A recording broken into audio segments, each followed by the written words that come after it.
अच्छा, तो अब आ रही है तू। और तूने तो बोला था कि साहब मैं कल टाइम पर आ जाऊंगी। तू जानती भी है आज मेरे घर पर कंपनी के कुछ लोग आने वाले हैं। साहब, रात को मेरे बेटे की तबीयत फिर से बिगड़ गई, उसे मुझे हॉस्पिटल ले जाना पड़ा, इसीलिए मैं लेट हो गई। तू कब तक एक ही बहाना बनाती रहेगी कि मेरे बेटे की तबीयत खराब हो गई? ये तो तेरा रोज का नाटक बन गया है। साहब, मैं कोई बहाना नहीं बना रही हूँ, अगर आप चाहो तो मेरे घर पर चलकर भी देख सकते हो। मुझे कहीं भी जाने की जरूरत नहीं है। आज मेरे घर पर ना कुछ वीआईपी लोग आ रहे हैं और देख पूरा घर गंदा पड़ा हुआ है। चल अब जल्दी से इसे साफ कर दे। सेठ जी, आप टेंशन मत लीजिए, मैं अभी इसे साफ कर देती हूँ। सुन, अगर उनके आने से पहले तूने इस घर को साफ नहीं किया ना, उसके बाद देखना मैं तेरी क्या हालत करूंगा। जा।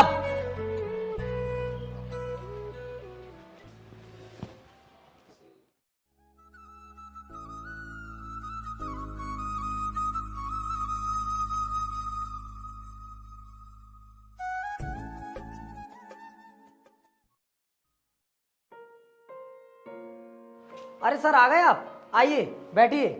कहाँ बैठे हैं? यहाँ पर इतनी गंदगी हो रखी है और आप इतने अमीर आदमी हो, 2-4 नौकर नहीं रख सकते? अरे राणा साहब, आप मुझे ही बता देते, 2-4 नौकर भेजकर मैं आपके घर की सफाई करवा देता। अरे नहीं, साफ सफाई करने के लिए मेरे घर पर नौकरानी है, लेकिन वो ना बहुत कामचोर है। ना तो टाइम पर आती है और ना ही टाइम पर काम करती है। अरे राणा साहब, जब वो नौकरानी इतनी आलसी है तो उसे घर से क्यों नहीं निकाल देते? तो ऐसी नौकरानी से फायदा ही क्या है? हम आपको एक अच्छी सी नौकरानी दिलवा देंगे। हाँ, ठीक कहा आपने। अब मुझे यही करना होगा। और इन गरीब लोगों को कितना भी जलील कर लो, लेकिन इनकी समझ में नहीं आता है। छोड़िए सर इन बातों के लिए, आइए हम बैठकर बातें करते हैं। तुम्हारे घर के हालातों को देखकर बैठने की इच्छा नहीं है हमारी। सर आप चिंता मत कीजिए, अभी 10 मिनट में सारी साफ सफाई हो जाएगी। तो क्या हम 10 मिनट तक इसी गंदगी में खड़े रहेंगे? आप कंपनी में आ जाना, हम वहीं बैठकर बात करेंगे। अरे लेकिन सर मेरी बात तो सुनिए।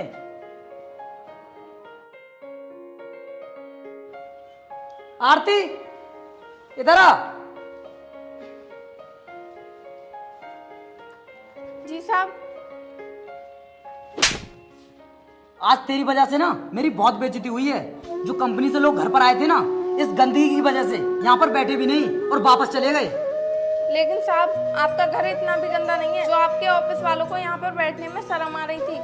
देख, वो बड़े लोग हैं और उन्हें घर में थोड़ी सी भी गंदगी बर्दाश्त नहीं होती है, इसलिए यहाँ पर नहीं बैठे वो।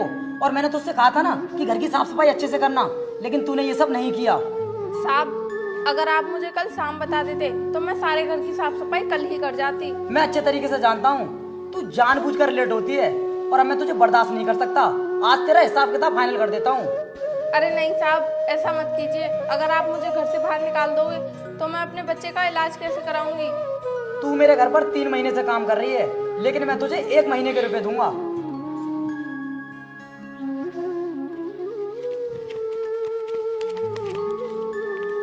ये ले, पूरे 10,000 रुपए हैं। अब चल निकल यहाँ से। लेकिन साहब, जब मैंने 3 महीने काम किया है तो 1 महीने के पैसे क्यों? 3 महीने के दीजिए ना। इससे ज्यादा पैसे मैं तुझे नहीं दूंगा।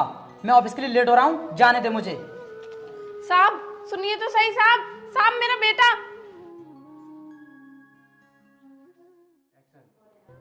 अब तुम ही बताओ, मैं क्या करूं और कहां जाऊं?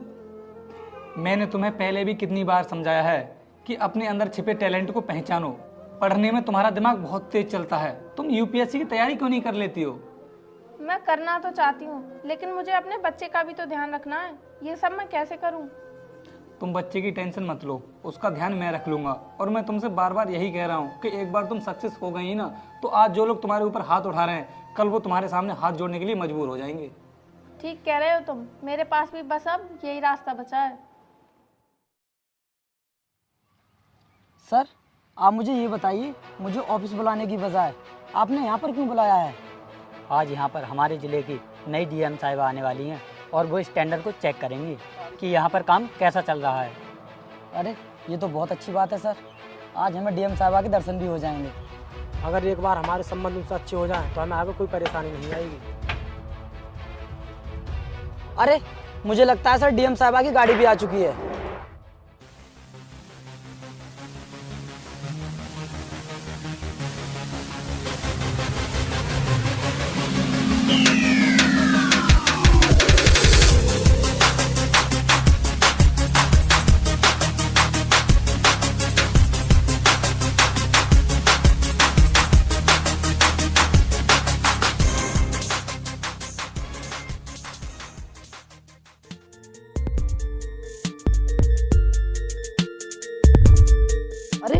आरती तू यहाँ पर क्या करने आई है?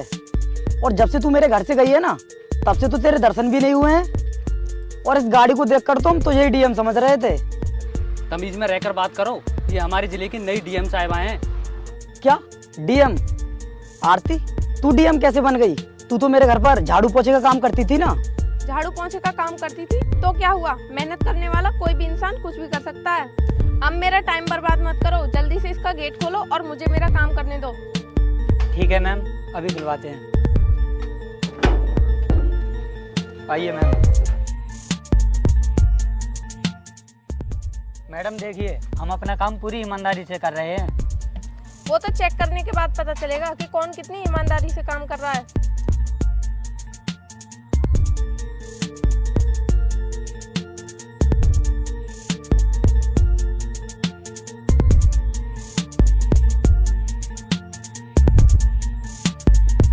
क्या कहा था तुमने कि हम बहुत ईमानदारी से काम कर रहे हैं? फिर इस बजरपुट में इतना सारा रेत कहाँ से आया? मैडम मैं बताता हूँ आपके लिए, इस बदरपुर में हम रेत नहीं मिलाते हैं, बल्कि हम तो इसे डीलर के पास से खरीद कर लाते हैं। वो तो मुझे पता है कि तुम डीलर के पास से खरीद कर लाते हो, मगर वो जो बालू का ढेर पड़ा हुआ है उसका यहाँ पर क्या काम है? वो मैडम ये रेत का ढेर। तुम चुप रहो और मुझे ये बताओ, किसी भी कंस्ट्रक्शन में काम करने के लिए कौन सी लकड़ी का यूज किया जाता है? मैडम कंस्ट्रक्शन के काम में सबसे ज्यादा बांस की लकड़ी का यूज होता है। जब तुम्हें अच्छे से पता है कि बांस की लकड़ी का यूज किया जाता है, फिर यहाँ पर लिप्टिस की लकड़ी का क्या काम है? मैडम ये लकड़ी हमें सस्ती पड़ती है, इसलिए हम इसका यूज करते हैं। सस्ती लकड़ी के चक्कर में तुम लोग मजदूरों की जिंदगी के साथ खिलवाड़ कर रहे हो। तुम्हें पता भी है अगर एक भी लकड़ी टूटी तो कितने मजदूरों की जान जा सकती है।